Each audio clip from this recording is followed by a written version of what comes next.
آقای سلام درود به کانال سم فرنچ لرنینگ خوش اومدید. مبحث امروزمون فعل ونیر هست.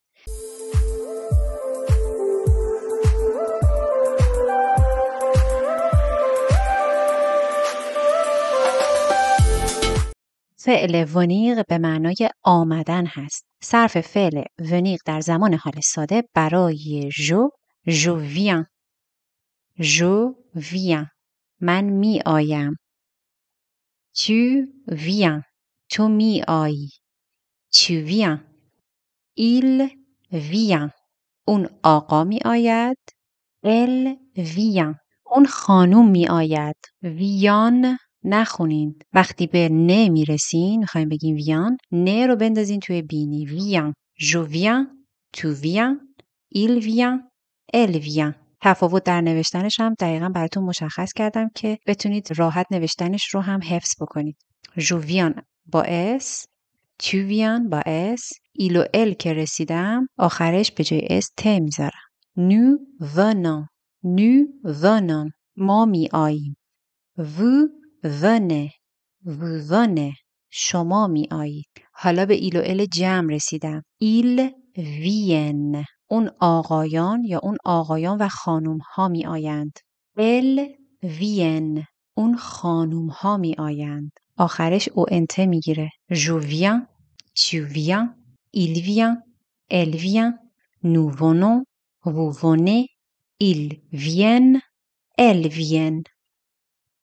حالا میخوام فعل ونیر رو در زمان حال ساده منفیش بکنم. میخوام بگم من نمی آیم. کافیه که فعلم رو بعد از اینکه صرف کردم برای سوژم یا برای فاعلم بین دو کلمه نه و په قرارش بدم. میشه منفی. je ne viens pas من نمی آیم. tu ne viens pas تو نمی آیی. il ne vient pas اون آقا نمی آید. elle ne vient pas اون خانوم نمی آید. nous ne venons pas ما نمی آییم. nous ne venons pas vous ne venez pas شما نمی آیید. vous ne venez pas ils ne viennent pas آن آقایان یا آن آقایان و خانوم ها نمی آیند. elles ne viennent pas آن خانوم ها نمی آیند. je viens من می آیم. je ne viens pas من نمی آیم. tu viens تو می آیی. tu ne viens pas تو نمی آیی.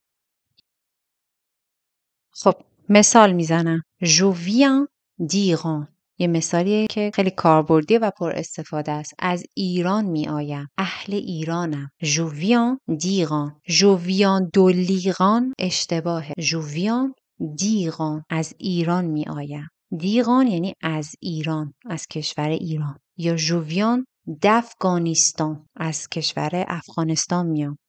اهل افغانستانم. je viens d'Afghanistan. اوکی. مثال بعد سوالیه. tu viens avec nous au cinéma tu viens avec nous au cinéma. یا میتونست اولش یه اسکو بچسبونه. est-ce que tu viens avec nous au cinéma آیا تو میایی avec با nous ما au cinéma به سینما آیا تو با ما به سینما میای؟ مثال بعد je viens à la fête ce soir je viens à la fête ce soir یعنی امشب. جمله‌ام حال ساده است. فعل ونیر رو صرف کردم برای جو شده je viens من می آیم. à la fête به جشن ce soir امشب.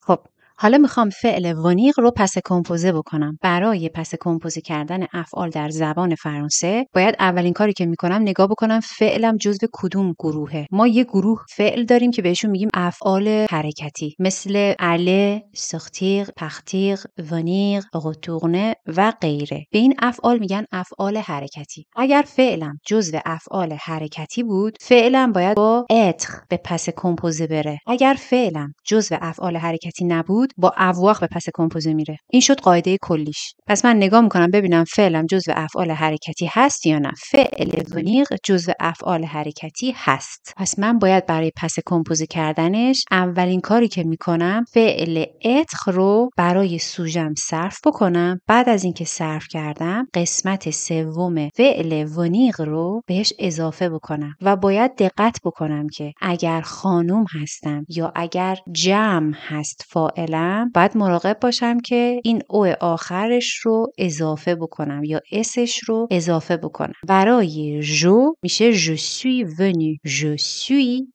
venu. فعل اتر اول صرف شده برای جو شده je suis و بعد قسمت سوم فعل ونیر که میشه venu. این venu برای تمامی فاعل ها یا برای تمامی سوژه ها یکیه. فقط باید مراقب باشم که اگر مؤنث هستم یا اگر سوژم مؤنثه یا فاعلم مؤنثه باید آخرش او بذارم. je suis venu. اگر آقا هستم نیازی نیست این او اضافه بشه، فقط ونیو خالی رو باید بنویسم. tu es venu. تو آمدی. tu es venu. چرا آخرش او گذاشتم؟ چون ممکنه که این tu یه مؤنث باشه، یه خانوم باشه. به خاطر همین این او رو داخل پرانتز گذاشتم. اگر خانوم بود باید بشه ونو، آخرش هم یه او اضافه بشه. اگر آقا بود ونو خالیه، بدون او میاد. اوکی؟ il est venu. il est venu. اون آقا آمد.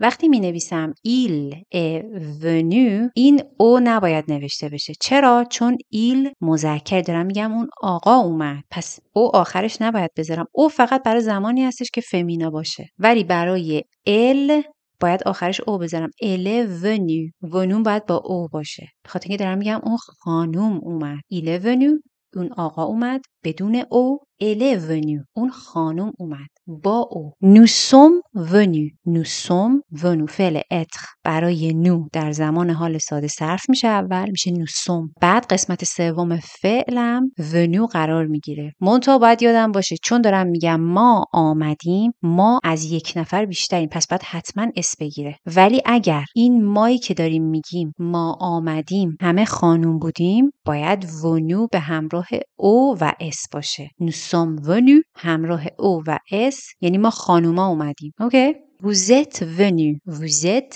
venus. شما آمدید. زمانی که دارم میگم شما آمدید، شما یک نفرید و آقا هستید، به خاطر احترام یا از من بزرگتر هستید دارم شما رو شما خطاب میکنم، وو خطاب میکنم و آقا هستید. vous êtes venus. ونو حالت مفرد میگیره، بدون اس میاد. ولی زمانی که این ووزت ونو یک خانوم باشه و من برای احترام اون خانوم رو وو خطاب میکنم، این ونومون آخرش باید او بگیره. چرا؟ به خاطر اینکه یک نفره و خانومه. زمانی که چند نفر باشن بگم شما اومدید، این چند نفر همه آقا باشن یا آقا و خانوم باشن، میشه ووزت ونو فقط با اس چون مذکرن. ووزت ونو. اگر دارم میگم شما خانوم ها اومدید، vous êtes venus آخرش او و اس میگیره. چرا؟ چون شما خانوم ها چند نفرین، از یک نفر بیشترید و خانومید، پس او اس میگیره آخر ونو. اوکی؟ برای ایل و ال جمع میشه ils sont venus. آن آقایان یا آن آقایان و خانوم ها اومدن. وقتی ils sont venus باشه، چون آقا و خانومن یا همه آقا هستن و جمع هستن، البته venus فقط آخرش اس میگیره. چرا؟ چون جمع مذکر هستن. ils sont venus. elles sont venus. اینجا venus علاوه بر این که اس میگیره یه او هم بعد آخرش بگیره. چرا؟ چون دارم میگم آن خانوم ها اومدند. elles sont venues avec eux و avec s à la fin. خب میخوام پس کمپوزه ونیر رو منفی بکنم. برای جو میشه je ne suis pas venu. تنها اتفاقی که میفته قسمت سوم فعلم که ونیو هست، این رو بهش کاری ندارم. فقط میام فعل اتر رو که صرف کردم برای جو بین کلمه نه و په قرار میدم. بایدم دقت بکنم و فمینه مسکولا و جمعش رو هم برای ونو حتما طبق سوژم یا طبق فاعلم باید تغییرش بدم. میشه je ne suis pas venu. je ne suis pas venu. من نیامدم. tu n'es pas venu. تو نیامدی. tu n'es pas venu. il n'est pas venu. اون آقا نیامد. elle n'est pas venue. اون خانم نیامد.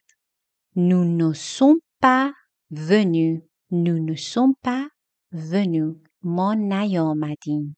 vous n'êtes pas venus. شما نیامدید. شما آمدید. vous êtes venus. حالا میخوام بگم شما نیامدید. vous n'êtes pas venus. شما نیامدید. nous sommes venus. ما آمدیم. ما نیامدیم. Nous ne sommes pas venus. Ils ne sont pas venus. آنها نیامدن. آن آقایان و یا آن آقایان و خانم ها نیامدن. Ils ne sont pas venus. Elles ne sont pas venues. آن خانم ها نیامدن.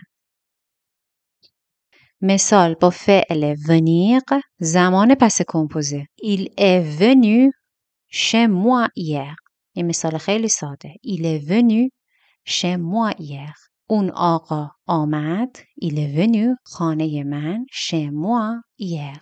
دیروز. چرا ونو تنهاست بدون اوه؟ به خاطر اینکه ایل هستش. یک نفره و آقاست. Il est venu. مثال بعد Je suis venu en voiture. Je suis venu en voiture. من آمدم با ماشین. En voiture. چرا من داخل پرانتز گذاشتم؟ به خاطر اینکه اگر شمایی که داری می نویسی Je suis venu آقا باشی باید بدون او بنویسی. اگه خانوم باشی باید آخرش او بذاری. مثال بعد Nous sommes venus ensemble. Nous sommes venus ensemble. Ensemble یعنی با هم. ما با هم آمدیم. 3 جمله پرکاربرد که پر استفاده است و به دردتون میخوره با فعل venir آوردم. Je suis venu te parler. اومدم باهات حرف بزنم. اومدم باهات صحبت بکنم. Je suis venu من اومدم te parler با تو صحبت بکنم. میتونم به جای اینکه بگم اومدم با تو صحبت بکنم بگم اومدم با شما صحبت بکنم. Je suis venu vous parler. به جای تو vous میشینه. Je suis venu vous parler. مثال بعد Je suis venu vous parler de mon problème. من آمدم vous parler با شما صحبت بکنم de mon problème از مشکلم از گرفتاریم. Je suis venu vous parler de mon problème. Je suis venu من آمدم vous voir شما رو ببینم شما رو ملاقات کنم به دیدن شما اومدم. Je suis venu vous voir. اوکی؟ این هم جملاتی که خیلی به کارتون میاد و پر استفاده است.